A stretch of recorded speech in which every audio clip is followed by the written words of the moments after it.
الحمد لله رب العالمين والصلاة والسلام على خاتم النبيين أما بعد فأعوذ بالله من الشيطان الرجيم بسم الله الرحمن الرحيم الصلاة والسلام عليك يا رسول الله وعلى آلك وأصحابك يا حبيب الله الصلاة والسلام عليك يا نبي الله وعلى آلك وأصحابك يا نور اللہ۔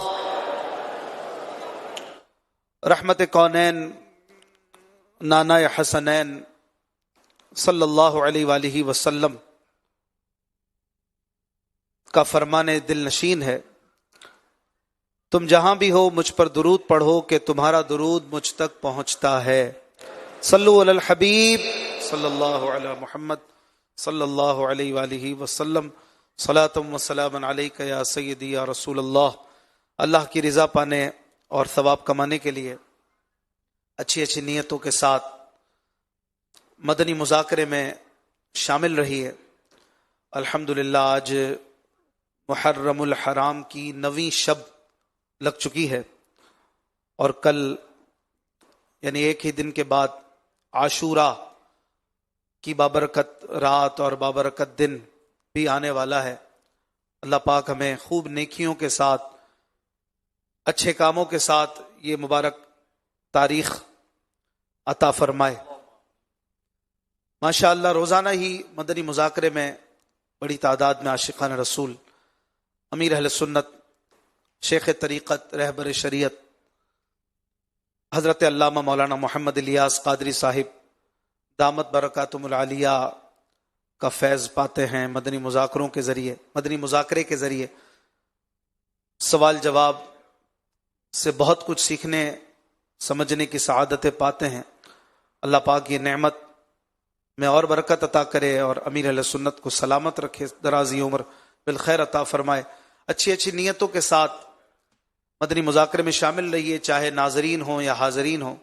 نیت کر لیں کہ ہم یہاں اللہ پاک کو راضی کرنے کے لیے حاضر ہیں، علم دین سیکھیں گے، سیکھ کر عمل کریں گے، دوسروں تک ہو سکا تو پہنچائیں گے، ادب اور توجہ سے بیان بھی سنیں گے، نعتیں وغیرہ پڑھی جائیں وہ بھی سنیں گے، منقبتیں بھی ادب اور توجہ سے سنیں گے، اور جو سیکھیں گے اس پر عمل کریں گے، دوسروں تک بھی ہو سکا تو پہنچائیں گے، اور بھی جو اچھی اچھی نیتیں پیش نظر ہوں وہ کرنی چاہیے تاکہ زیادہ سے زیادہ ثواب حاصل ہو سکے۔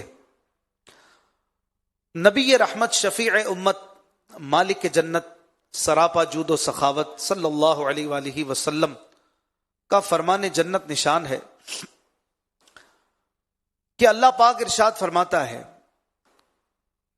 جب میں اپنے کسی بندے کو اس کے جسم، مال یا اولاد کے ذریعے آزمائش میں مبتلا کروں، پھر وہ صبر جمیل کے ساتھ اس کا استقبال کرے، تو قیامت کے دن مجھے حیا آئے گی کہ اس کے لیے میزان قائم کروں یا اس کا نامہ اعمال کھولوں۔ سبحان اللہ۔ پیارے پیارے اسلامی بھائیوں اور مدنی چینل کے ناظرین، اس روایت میں صبر جمیل کا فرمایا گیا۔ صبر جمیل کیا ہے؟ علماء اکرام نے فرمایا کہ صبر جمیل یعنی سب سے بہترین صبر وہ یہ ہے کہ مصیبت میں مبتلا شخص کو کوئی پہچان نہ سکے، یعنی اس کی پریشانی کسی پر ظاہر نہ ہو رہی ہو، جب تک کہ وہ خود نہ کہہ دے اس کی پریشانی نہ پتہ چلے، وہ اپنے اندر چھپا کے رکھے، تو یہ صبر جمیل کی ایک تعریف ہے، اور یہ صبر کا اعلیٰ ترین درجہ بھی ہے کہ بندہ لوگوں کی طرف سے پہنچنے والی تکلیفوں پر صبر کرے۔ نبی کریم صلی اللہ علیہ وآلہ وسلم نے ارشاد فرمایا، جو تم سے قطع تعلق کرے اس سے صلہ رحمی سے پیش آؤ، جو تمہیں محروم کرے اسے عطا کرو، اور جو تم پر ظلم کرے اسے معاف کرو۔ اور حضرت سیدنا عیسیٰ روح اللہ علی نبینا وعلیہ الصلاۃ والسلام نے ارشاد فرمایا، میں تم سے کہتا ہوں کہ برائی کا بدلہ برائی سے نہ دو، بلکہ جو تمہارے ایک گال پر مارے اپنا دوسرا گال اس کے آگے کر دو، جو تمہاری چادر چھینے تم کمر بند بھی اسے پیش کر دو، جو تمہیں 1 میل ساتھ چلنے پر مجبور کرے تم اس کے ساتھ 2 میل تک چلو۔ ان تمام ارشادات میں تکالیف پر صبر کرنے کے بارے میں سکھایا گیا ہے۔ تو یہ اسلام کا وہ حسین درس ہے، صبر، برداشت۔ بندے کی بردباری جس قدر زیادہ ہوتی ہے اس کے درجات بھی اتنے ہی بڑھتے جاتے ہیں۔ اور بردباری میں شہنشاہ تھے، سب سے بڑے بردبار یوں کہہ لیجئے کہ ہمارے پیارے پیارے آخری نبی صلی اللہ علیہ وآلہ وسلم کی مبارک ذات۔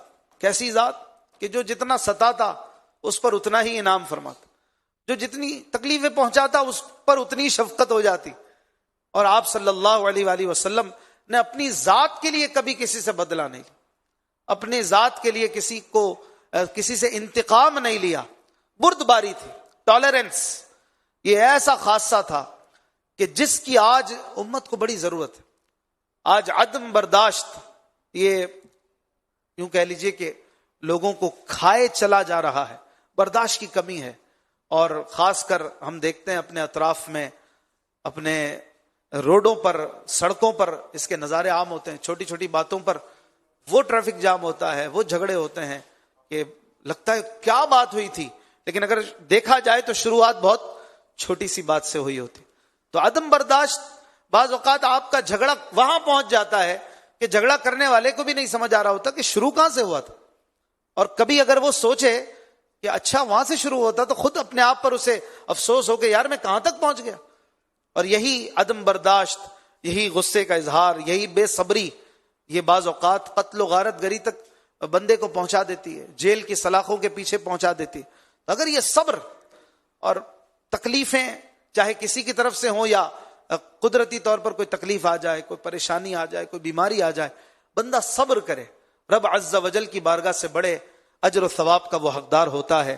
میرا رب کریم پارہ نمبر 10 سورہ انفال کی آیت نمبر 46 میں ارشاد فرماتا ہے، بسم اللہ الرحمن الرحیم واصبروا ان اللہ مع الصابرین۔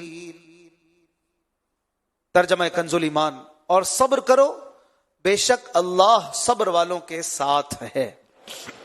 اور ایک اور مقام پر بڑی تفصیل کے ساتھ صبر کے بارے میں رب کریم نے ارشاد فرمایا سورہ بقرہ میں، بسم اللہ الرحمن الرحیم یا ایہا الذین آمنوا استعینوا بالصبر والصلاة ان اللہ مع الصابرین۔ ترجمہ، اے ایمان والو صبر اور نماز کے ذریعے مدد چاہو، بے شک اللہ صبر کرنے والوں کے ساتھ ہے۔ اللہ پاک جس کے ساتھ ہو پھر اسے کیا چاہیے، اس کا بیڑا پار ہے۔ آج اگر کوئی بڑا آدمی دنیا میں کسی کے ساتھ ہو تو بندہ خوش ہوتا ہے، ٹینشن فری ہو جاتا ہے، میرے ساتھ تو وہ ہے، میرے ساتھ وہ ہے، وہ فلاں افسر ہے، اس کا بیٹا ہے، اس کا چاچا ہے، اس کا ماما ہے، میرا اس سے تعلق ہے۔ تو آج دنیا کے چھوٹے چھوٹے لوگوں کا ساتھ یہ ہمیں چوڑا کر دیتا ہے، ہمیں مطمئن کر دیتا ہے۔ تو جس بندے کے ساتھ رب عز و جل ہو، رب کریم ہو، اس کی کیا بات ہے۔ تو یہ کون ہے وہ بندہ؟ وہ صابر ہے، وہ صبر کرنے والا ہے۔ اور یہ تکلیفیں، یہ آزمائشیں یہ آتی ہیں۔ سورہ بقرہ میں اسی مقام پر اللہ کریم نے آگے تفصیل کے ساتھ ارشاد فرمایا کہ وَلَنَبْلُوَنَّكُمْ بِشَيْءٍ مِّنَ الْخَوْفِ وَالْجُوعِ وَنَقْصٍ مِّنَ الْأَمْوَالِ وَالْأَنفُسِ وَالثَّمَرَاتِ وَبَشِّرِ الصَّابِرِينَ۔ اللہ کریم نے ارشاد فرمایا کہ ہم تمہیں ضرور آزمائیں گے کچھ چیزوں سے، خوف کے ساتھ اور بھوک کے ساتھ، اور مالوں کی کمی اور پھلوں کی اور جانوں کی کمی کے ساتھ۔ اور فرمایا وَبَشِّرِ الصَّابِرِينَ، اور صبر کرنے والوں کے لیے ہی خوشخبری ہے۔ خوشخبری سنا دیجئے صبر کرنے والوں، اور ان کے لیے بڑی بڑی خوشخبریاں ہیں۔ اور صبر کرنے والے کون ہیں؟ آگے ارشاد فرمایا آیت نمبر 156 میں کہ الذین اذا اصابتهم مصیبۃ قالوا انا للہ وانا الیہ راجعون۔ صبر کرنے والوں کی شان اور ان کی نشانی کے طور پر گویا بیان کیا جا رہا ہے کہ صبر کرنے والے وہ ہیں کہ جب ان پر مصیبت پڑتی ہے، جن پر کوئی مصیبت پڑتی ہے تو کہتے ہیں بے شک ہم اللہ ہی کا مال ہیں اور ہمیں اسی کی طرف لوٹ کر جانا ہے. تو یہ بہت بڑی ذہن سازی ہے جو ایک مومن کی ہونی چاہیے کہ بندہ کچھ چلا جائے تو یہ سوچے کہ میرا تھا کیا، چلا گیا تو اللہ پاک کا ہی تھا، ملا ہے تو اس کا شکر ہے، اور میں جو ہوں میں خود اسی کا ہوں، مجھے بھی چلے جانا ہے، میرے پاس پوری دنیا کی دولت ہی کیوں نہ آ جائے لیکن میں نہیں رہوں گا. تو جب میں ہی نہیں رہوں گا تو میری چیزیں کیا رہیں گی؟ تو سب نے لوٹ کر اللہ پاک ہی کی طرف جانا ہے. تو اگر کوئی چیز کسی چیز میں کمی بیشی ہو گئی، کبھی کوئی آزمائش آ جائے، کبھی کوئی پریشانی آ جائے، کوئی چیز لٹ گئی، کوئی چیز پھوٹ گئی، کوئی ٹوٹ گئی، بندہ ذہن بنائے انا للہ و انا الیہ راجعون، ہم اللہ ہی کے ہیں اور اللہ پاک ہی کی طرف ہمیں لوٹ کر جانا ہے. اور شکوہ شکایت سے بچے، اپنی زبان کو شکوے سے پاک کر کے رکھے.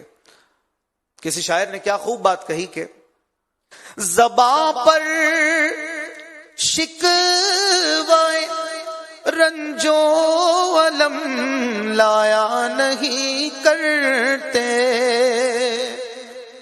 زباں پر شکوائے رنجو علم لایا نہیں کرتے، نبی کے نام لیوا غم سے گھبرایا نہیں کرتے، نبی کے نام لیوا غم سے گھبرایا نہیں کرتے. نبی کے نام لیوا، یہ غم سے نہیں گھبراتا. آج الحمدللہ ہم جمع ہیں، ہماری نیتوں میں سے ایک نیت شہدائے کربلا، شہدائے امام عالی مقام، رفقائے امام عالی مقام کو خراج تحسین پیش کرنا بھی ہوتا ہے. ان مدنی مذاکروں میں اسپیشلی اہل بیت علیہم رضوان کے حوالے سے امیر اہل سنت سے شروع میں بیان بھی سنتے ہیں اور اہل بیت کی خوب باتیں ہوتی ہیں، کربلا والوں کی کثیر باتیں ہم سنتے ہیں الحمدللہ. یہ بھی نبی کے نام لیوا تھے، یہ نبی کے نام لیواؤں میں سب سے اعلیٰ تھے. اور ان کی کیا شان تھی؟ انہوں نے اف نہیں کیا، شکوہ نہیں کیا، بے صبری نہیں کی، واویلا نہیں کیا، اور اس طرح سے یہ ہمارے لیے رول ماڈل بن گئے. ہم بھی ان کے نقش قدم پہ چلے. انبیاء اکرام علیہم الصلاۃ والسلام کی شان تھی کہ وہ صبر کرنے والے ہوا کرتے تھے. رب کریم نے حضرت اسماعیل اور حضرت ادریس علیہ السلام اور حضرت ذوالکفل علیہ السلام کی شان بیان کرتے ہوئے قرآن پاک میں فرمایا کہ وَإِسْمَاعِيلَ وَإِدْرِيسَ وَذَا كُلٌّ مِّنَ الصَّابِرِينَ، اور اسماعیل اور ادریس اور ذوالکفل کو بھی یاد کرو، یہ سب صابر لوگ تھے. تو صبر کی بڑی برکتیں ہیں. اللہ پاک ہمیں صبر کرنے کی توفیق عطا فرمائے. صحیح بخاری اور صحیح مسلم شریف کی روایت ہے، حضرت سعد رضی اللہ عنہ روایت کرتے ہیں کہ میں نے عرض کی یا رسول اللہ صلی اللہ علیہ وآلہ وسلم، لوگوں میں سب سے زیادہ سخت آزمائش کن کی ہوتی ہے؟ آپ صلی اللہ علیہ وآلہ وسلم نے فرمایا انبیاء اکرام علیہم السلام کی، پھر درجہ بدرجہ اللہ پاک کے مقربین کی. آدمی کی آزمائش اس کے دینی مقام و مرتبے یعنی ایمانی حالت کے مطابق ہوتی ہے. اگر وہ دین و ایمان میں مضبوط ہو تو آزمائش سخت ہوتی ہے، اگر دین اور ایمان میں کمزور ہو تو آزمائش اس کی دینی اور ایمانی حالت کے مطابق ہلکی ہو جاتی ہے. بندے پر یہ آزمائشیں آتی رہتی ہیں، حتیٰ کہ مصائب پر صبر کرنے کی وجہ سے اسے یوں پاک کر دیا جاتا ہے جیسے اور وہ زمین پر اس طرح چلتا ہے کہ گناہ کا کوئی بوجھ اس پر باقی نہیں رہتا. اسی طرح صبر کسی کی فوتگی پر بھی ہے. جب کوئی اپنا پیارا چلا جائے تو بھی صبر کیا جائے، اور اول مصیبت پر صبر کیا جائے. آنسو بہنا اس میں کوئی مذائقہ نہیں ہے، لیکن واویلا کرنا، شور کرنا اور جن چیزوں کی شریعت نے ممانعت کی ہے ان کے مطابق چلنا اور سینہ پیٹنا وغیرہ، کپڑے پھاڑنا، ان کی فوتگی پر جیسے کہ اجازت نہیں ہے. اولاد اسپیشلی جب چلی جاتی ہے تو اولاد کے حوالے سے جو ہے وہ بڑی پیاری تربیت فرمائی گئی. اللہ کے آخری نبی صلی اللہ علیہ وآلہ وسلم نے فرمایا کہ جب کسی کا بچہ فوت ہو جاتا ہے تو اللہ پاک فرشتوں سے فرماتا ہے تم نے میرے بندے کے نہایت پیارے بیٹے کی روح قبض کر لی؟ وہ کہتے ہیں جی ہاں. اللہ پاک فرماتا ہے تم نے اس کے دل کا پھل قبض کر لیا؟ وہ عرض کرتے ہیں جی ہاں. اللہ پاک فرماتا ہے میرے بندے نے اس پر کیا کہا؟ وہ عرض کرتے ہیں اس نے تو تیری حمد کی اور کہا بے شک ہم اس کا مال ہیں اور ہمیں اسی کی طرف پلٹ کر جانا ہے. اللہ پاک ارشاد فرماتا ہے اس کے لیے جنت میں ایک مکان بناؤ اور اس کا نام بیت الحمد رکھ دو. سبحان اللہ. بیت الحمد یعنی تعریف والا گھر. تو خاص کر جب کسی کا بچہ فوت ہو جائے, کسی کی ماں چلی جائے, کسی کا کوئی پیارا چلا جائے, تو ظاہر ہے کہ ایک کیفیت بنتی ہے, تکلیف ہوتی ہے, لیکن اس وقت صبر جو ہے وہ کرنا اور ثواب کمانا چاہیے. اسی طرح دنیاوی مصیبتوں پر بھی صبر کرنے کی بڑی فضیلتیں ہیں. حضرت جابر رضی اللہ عنہ سے روایت ہے کہ حضور نبی اکرم صلی اللہ علیہ وآلہ وسلم نے ارشاد فرمایا قیامت کے دن جب مصیبت زدہ لوگوں کو ان کے صبر کے بدلے بے حساب اجر و ثواب دیا جائے گا تو اس وقت دنیا میں آرام اور سکون کی زندگی گزارنے والے تمنا کریں گے کاش دنیا میں ان کی جلدیں قینچیوں سے کاٹ دی جاتی. جلدیں ان کی اسکنز کینچیوں سے کاٹ دی جاتی ہیں اور وہ اس پر صبر کر لیتے, تو آج وہ بھی ان کی طرح کی عنایات کے حقدار ٹھہرتے, انہیں بھی صبر کرنے والوں کا ثواب مل جاتا. تو یہ وہ بات ہے جو قیامت کے دن کا ایک انداز ذکر کیا گیا کہ صبر کرنے والوں کو کیسا عظیم ثواب ملے گا, دیکھ کر لوگ رشک کریں گے. تو آج اگر کسی پر کوئی مصیبت ہے, رب کی رضا پہ راضی رہے. میرے رب نے جو چاہا وہ بیسٹ ہے, وہ سب سے اچھا ہے, وہ لاجواب ہے. میرے رب کریم نے جو میرے لیے منظور فرمائے, میں رب کی رضا پہ راضی. رب کی رضا پہ بندہ راضی رہے. یہ ہو جائے, وہ ہو جائے, یوں ہوتا تو اچھا ہوتا, یہ نہ کرتا تو یوں ہو جاتا, وغیرہ وغیرہ. اس طرح کی باتوں میں بھی نہیں پڑنا چاہیے, اس کی بھی تربیت فرمائی گئی.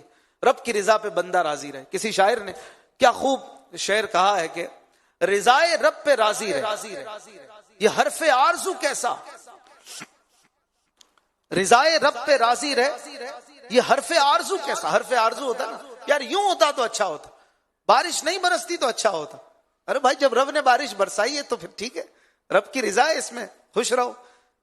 حرف آرزو کے بارے میں شاعر نے تربیت کی, کہا کہ رضائے رب پہ راضی رہے, یہ حرف آرزو کیسا. خدا خالق, خدا مالک, خدا حاکم ہے, تو کیسا, تو کیا چیز ہے انسان, تیری کیا حیثیت ہے. رب کے فیصلوں پر تو وسوسے ڈالتا ہے, باتیں بناتا ہے, رب کے فیصلوں کے خلاف باتیں کرتا ہے. معاذ اللہ. میرے رب نے جو چاہا وہی ہوا. ما شاء اللہ کان وما لم یشاء لم یکن. جو رب نے چاہا وہ ہوا, جو رب کریم نے نہیں چاہا وہ نہیں ہوا.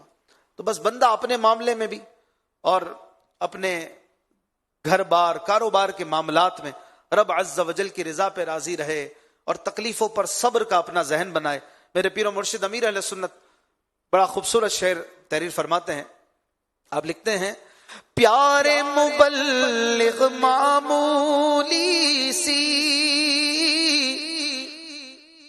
مشکل پر گھبراتا ہے, پیارے مبلغ معمولی سی مشکل پر گھبراتا ہے. دیکھ حسین نے دین کی خاطر سارا گھر قربان کیا. دیکھ حسین نے دین کی خاطر سارا گھر قربان کیا. دیکھ حسین نے دین کی خاطر سارا گھر قربان کیا. تو صبر اور صبر اس کا ذہن بنائیں, آخرت کے خوب خزانے کمائیں, رب عز و جل کی رضا پہ راضی رہیں. امیر علیہ سنت دعا کرتے ہوئے لکھتے ہیں مشکلوں میں دے صبر کی توفیق, مشکلوں میں دے صبر کی توفیق مشکلوں میں دے صبر کی توفیق مشکلوں میں دے صبر کی توفیق اپنے غم میں فقط گھلا یا رب اپنے غم میں فقط گھلا یا رب اپنے غم میں فقط گھلا یا رب. صلو علی الحبیب صلی اللہ علی محمد صلی اللہ علیہ وآلہ وسلم.